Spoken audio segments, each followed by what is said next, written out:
Elvis Presley's former FBI liaison just broke decades of silence with a chilling confession. Every phone call the king ever made was secretly recorded, not for protection. From Graceland to hotel rooms, someone was always listening. His privacy was stolen long before he knew it. But why did they keep watching a dying man? Stay with us to find out. The call that was never silence. The room was quiet except for the hum of old air conditioning. Across a worn wooden table sat a man who had spent decades keeping secrets. His name does not matter now. What matters is what he finally decided to say. He was once an FBI liaison assigned to Elvis Presley. For years, people whispered about government files and hidden recordings. Fans argued online. Documentaries hinted at possibilities. But no one with real authority had ever confirmed it out loud.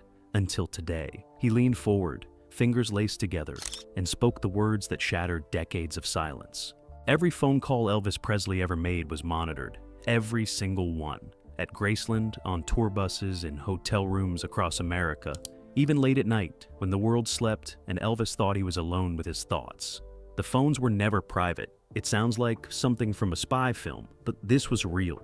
This was Elvis Aaron Presley, the king of rock and roll, living under a shadow he could feel but never fully see. The liaison explained how it worked. Special equipment was installed on phone lines connected to Elvis's homes and dressing rooms. Calls were recorded quietly, efficiently. No clicking sounds, no static. Just silence on the other end that was not really silent at all. Someone was always listening. At first, officials claimed it was for Elvis's protection. He was famous beyond measure. Threats came from obsessed fans, jealous rivals, people who wanted to hurt him or use him. The surveillance was sold as a safety net, but that story never quite fit. Elvis himself began to notice things. Strange pauses during conversations, echoes that should not have been there. Friends would mention details Elvis never told them directly. He started testing his own phone lines, saying false information to see if it traveled.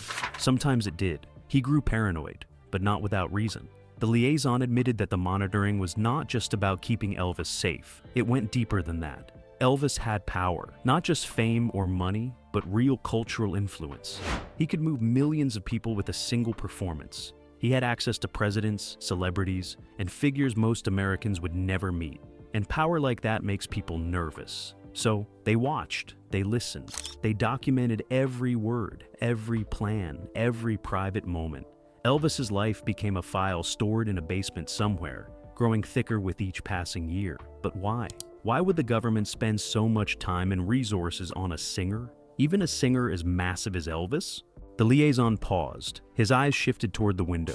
Outside, the world moved on like it always does, unaware of the weight carried in this small room. He said the surveillance did not start randomly. It was not born from general concern or routine celebrity monitoring. There was a trigger. A single moment that set everything into motion. One specific phone call. Elvis made that call early in his career, long before Graceland became a fortress and fame became a prison. He was young, hungry, and fearless. He spoke to someone he should not have spoken to. He said something that caught the attention of people far more powerful than any music executive. And from that moment forward, Elvis Presley was never truly alone again. The liaison stopped talking. The air felt heavier now. The hum of the air conditioner seemed louder. What was said in that call? Who was on the other end? And why did it matter enough to justify years of secret surveillance? When a singer became a risk, Elvis Presley was no longer just a name on a record sleeve. By the mid-1960s, he had become something far more complicated. He was a symbol, a movement, a voice that could reach into living rooms across the entire planet and make people feel things they had never felt before. But symbols are dangerous, especially when they start to think for themselves. At first, Elvis was perfect for America. He served in the army. He smiled for the cameras. He sang about love and heartbreak and blue suede shoes. The government liked him because he made people happy without making them think too hard. But fame changes people, and power, even the kind that comes from music, always draws attention. Elvis began receiving invitations that had nothing to do with concerts. Politicians wanted to meet him. Activists sought his support. Civil rights leaders asked for his voice. Suddenly, Elvis was not just performing on stages. He was sitting in rooms where decisions were made, where the future of the country was quietly debated over whiskey and handshakes. And he listened. He learned. he started to care. Elvis had always been complicated about race. He grew up in the South, in poverty, surrounded by black music and black culture. He borrowed from gospel and blues, sounds created by people who were not always welcome in the same rooms he now occupied. Some criticized him for it. Others said he built bridges. But what mattered to the FBI was not whether Elvis was right or wrong. What mattered was that he had opinions, and worse, he had the platform to share them. In private, Elvis began talking about inequality, about justice, about things he saw that did not sit right with him. He spoke carefully, never too loud, but those who listened knew he was shifting. The boy who sang about hound dogs was becoming a man who asked uncomfortable questions. The government does not like uncomfortable questions, especially from someone with 50 million fans. The files began to grow. Reports were written. Agents noted who Elvis called, who visited Graceland, which books were on his shelves. They tracked his friendships with people considered radical or problematic. They documented his donations to causes that made certain officials nervous. Elvis was being studied like a science experiment, every move cataloged, every word weighed. He did not realize it yet, but he was being categorized, not as an enemy, but as something almost worse, unpredictable. Unpredictable people are risks, and risks must be managed. Elvis believed his patriotism would protect him.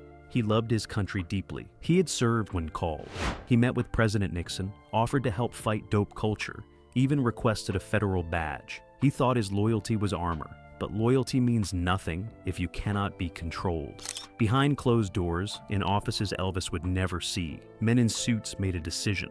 Elvis Presley's phone lines would be placed under permanent surveillance. Not temporary, not conditional, permanent. The justification was written cleanly: national security, public safety, monitoring potential threats to social stability. All the right words that meant absolutely nothing and everything at once. But the real reason was simpler. Elvis had become too big, too influential, too capable of swaying public opinion in directions the powerful could not predict or guide. He was a risk now, and risks do not get privacy. The machinery of surveillance began to turn. Technicians installed equipment. Operatives were assigned. Transcripts were filed weekly. Every conversation Elvis had, whether about music, love, faith, or frustration, was recorded and stored. He still did not know. Not fully. He suspected, yes. He felt watched. But suspicion is not the same as certainty. And while Elvis continued to sing and smile and play the role the world expected, folders with his name were stacking higher in government buildings. His life was being archived in real time, a living document of everything he said and did. The question no longer was whether Elvis was being watched. The question was what they were looking for. What were they afraid he might do or say? What did they think he knew? And more importantly, what would they do if he ever decided to stop playing along? Somewhere in Washington, a light stayed on late into the night. A file was opened. A name was underlined: Elvis Aaron Presley. The surveillance had just begun, and it would never stop. The wire beneath the wallpaper. Graceland looked like a palace. White columns, rolling green lawns, gates that kept the world at a distance. Inside, Elvis had built his kingdom. Rooms filled with music, laughter, family, and friends. It was supposed to be his sanctuary, but sanctuaries can have secrets hidden in their walls. The phone lines at Graceland were not normal. They looked normal. They rang like any other phone. But beneath the wallpaper, behind the plaster, something else lived. Wires that split in two directions. One path carried Elvis's voice to whoever he called. The other path carried his voice somewhere he never intended. The technology was not complicated. It did not need to be. A simple tap installed at the junction box. A recorder spinning quietly in a van parked blocks away, or in a room rented under a false name. Sometimes the recordings were live monitored. Other times they were collected weekly and transcribed by agents who had never met Elvis, but knew his voice better than their own children's. The FBI liaison became the bridge. He was the face Elvis occasionally saw, the man who claimed to care about Elvis's safety. He delivered warnings about alleged threats. He asked casual questions that were never casual. He built trust while feeding information back to people Elvis would never meet. It was a performance, and both men were acting. Elvis began to notice the strangeness during phone calls. Small things at first, a faint hum that should not be there, a delay between his words and the response on the other end, as if his voice traveled farther than it should. Sometimes he heard a click, soft and quick, like a door closing in another room. He tested it. He would say something false during a call, then wait to see if it came back to him. Sometimes it did. A friend would mention a plan Elvis never actually made. A rumor would surface about something Elvis only said in private. He started lowering his voice during sensitive conversations. He would walk outside, away from the house, believing fresh air meant freedom. But phone lines do not care about fresh air. There were moments when Elvis would stop mid-sentence. His tone would shift. He would laugh suddenly too loud and change the subject to something harmless. Weather, football, anything that did not matter. Then he would hang up abruptly, leaving the person on the other end confused. His friends noticed. They asked if he was okay. Elvis would smile and say he was fine, but his eyes told a different story. He began using payphones when he traveled, random gas stations, diners in towns he would never visit again. He thought distance and anonymity would help, but the surveillance was not limited to Graceland. Hotel rooms on tour were also compromised, dressing rooms, even phones in friends' homes if Elvis used them regularly. There was no escape. The wire followed him everywhere. The liaison watched Elvis unravel slowly. He saw the paranoia grow. He knew Elvis suspected something, but could not prove it. And for a while, that was enough. Suspicion without proof keeps people quiet. But Elvis Presley was not someone who stayed quiet for long. One night, something shifted. Elvis made a decision that surprised everyone, including the people listening. He stopped running from the fear. He stopped testing the phones and whispering in corners. Instead, he picked up the phone and called the federal authorities directly, not to complain, not to accuse, but to offer himself, to volunteer, to become part of the system he suspected was watching him. It was a bold move. Some would call it genius, others would call it surrender. But Elvis saw it differently. If they were going to watch him anyway, he would make them see him as an ally. He would get close enough to understand the game. And maybe, just maybe, he would find out what they were really afraid of. The liaison received the report the next morning. Elvis Presley had requested a meeting. He wanted to help the government. He wanted a badge. He wanted access. The men in Washington read the request carefully. They discussed it behind closed doors. And then, slowly, they smiled. Elvis had just walked into the center of the web, and he had no idea what waited for him there. Elvis goes to Washington. Elvis believed he had found the answer. If they were watching him anyway, why not turn the tables? Why not become part of their world? If he could prove himself useful, trustworthy, valuable, maybe the surveillance would stop. Maybe he could finally breathe. So, he went to Washington. It was December 1970. Elvis flew from Memphis to the nation's capital with one goal in mind. He wanted to meet with federal officials. He wanted to offer his help. He wanted a badge that would prove he was on their side. He wrote a letter to President Richard Nixon. The letter was handwritten, 6 pages long, filled with Elvis's thoughts about the country, about dope culture, about how he wanted to help. He did not ask for money or fame. He asked for legitimacy. He asked to be taken seriously. And surprisingly, the White House said yes. The meeting happened on December 21st. Elvis walked into the Oval Office wearing a purple velvet suit, a gold belt, and sunglasses. He looked like a star because that is what he was. But inside, he was nervous. He wanted this to work. President Nixon greeted him. They talked about music, about young people, about the dangers Elvis saw on the road. Elvis spoke passionately. He said he could be useful. He could go places officials could not. He could talk to people who did not trust the government. He could be eyes and ears in a world the establishment did not understand. Nixon listened. He seemed impressed. By the end of the meeting, Elvis received what he came for, a badge from the Bureau of Narcotics and Dangerous Drugs. It was official. It had his name on it. Elvis held it like a treasure. He thought he had won. But Elvis misunderstood what was happening. He believed cooperation meant trust. He believed offering himself would earn him privacy and respect. He thought the badge was proof he was no longer a risk. He was wrong. Behind the scenes, the surveillance did not stop. It increased. Every meeting Elvis attended was documented. Every conversation he had with officials was recorded and analyzed. His motivations were questioned. His mental state was discussed in reports he would never see. The government did not see Elvis as a partner. They saw him as a subject who had just become more interesting. The liaison admitted this years later. Elvis's trip to Washington did not free him. It trapped him deeper. Now, he was not just a celebrity under watch. He was a celebrity with federal connections, access to sensitive spaces, and unpredictable ideas about how to use that access. The files grew thicker, new agents were assigned. Conversations that seemed harmless were dissected for hidden meaning. When Elvis spoke about wanting to help fight addiction, officials wondered if he was deflecting from his own struggles. When he talked about understanding young people, they worried he might influence them in ways they could not control. Elvis never knew the full extent. He walked out of the White House proud. He showed his badge to friends. He believed he had finally done something that mattered beyond music. But in government offices, his name was being circled in red. Notes were added to his file. Observations, concerns, questions about what Elvis might do next. He was no longer just being listened to.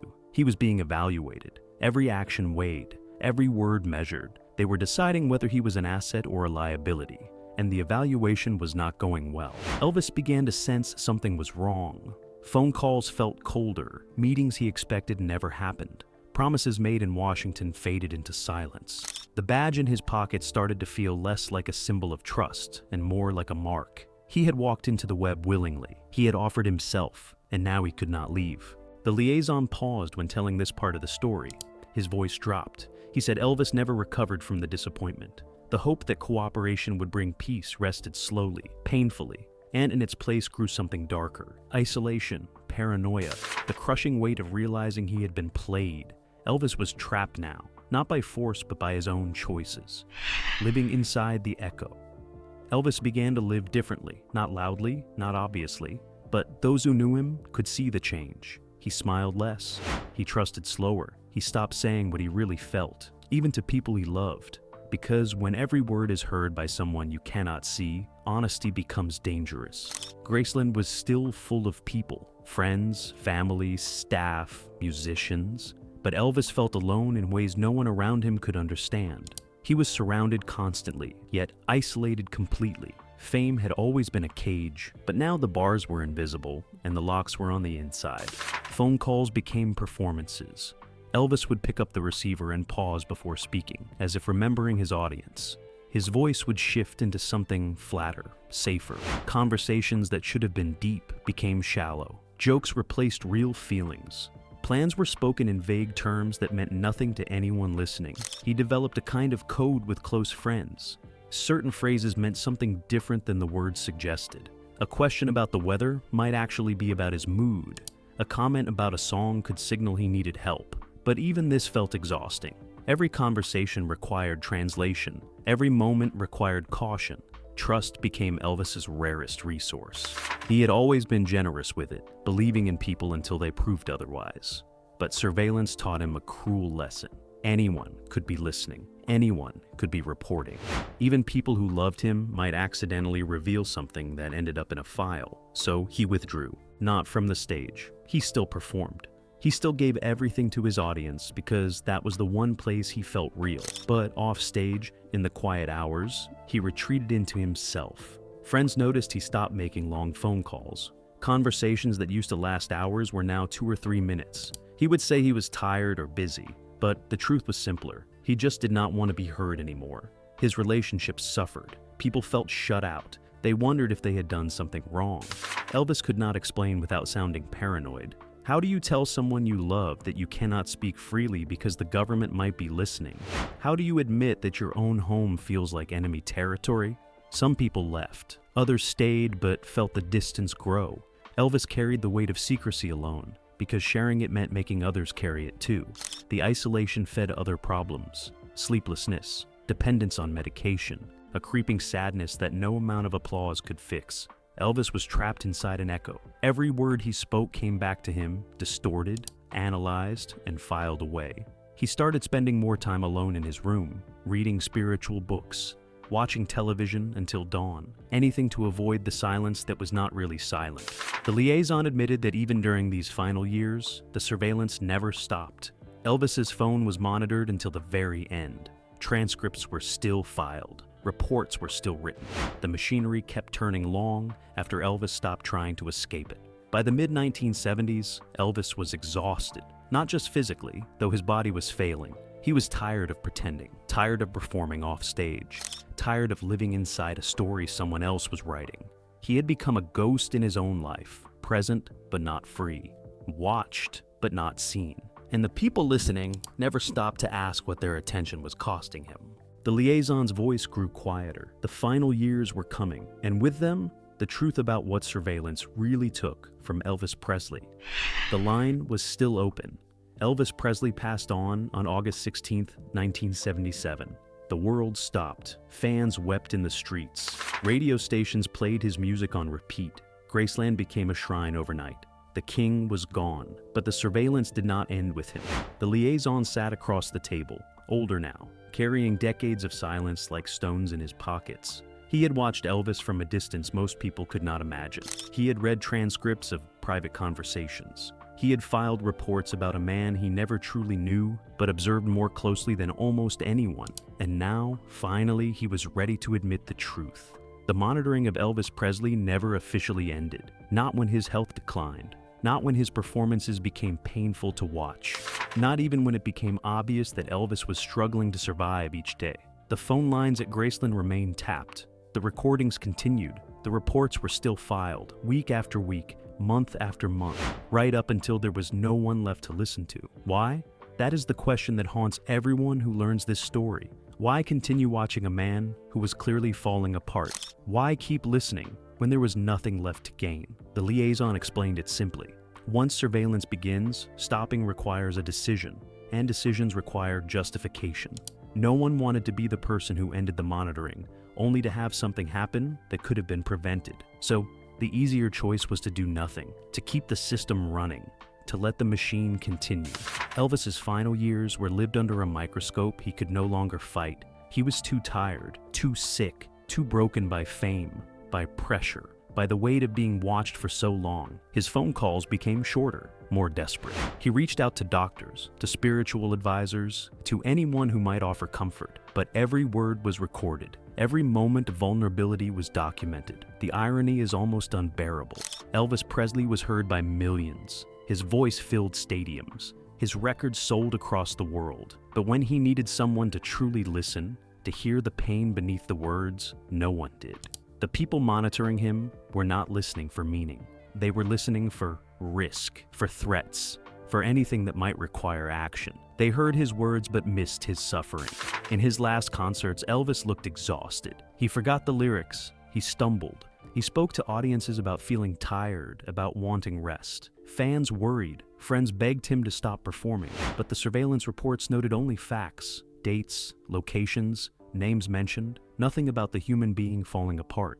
When Elvis passed on, the tapes stopped recording. But the files did not disappear. They were archived, stored, locked away in buildings where few people have access. His voice, his private thoughts, his struggles, all preserved in documents most will never see. The liaison admitted something else. Even after Elvis's death, his files were reviewed, analyzed, used as case studies for how to monitor other high-profile individuals. Elvis became a blueprint, a lesson in surveillance. His life was reduced to data. The tragedy is not just that Elvis was watched. The tragedy is that being watched changed nothing.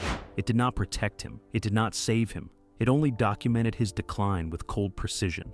Elvis wanted privacy. He wanted trust. He wanted to be seen as more than a product or a risk. But the surveillance made all of that impossible. The liaison looked away. He said he sometimes wonders what might have been different if Elvis had known real silence, if he could have spoken freely without fear, if his home had truly been his sanctuary. But that is not the world Elvis lived in. The line was still open, even when Elvis stopped talking, even when his voice went silent forever. The system kept running because that is what systems do. And somewhere, in a basement archive, the recordings remain.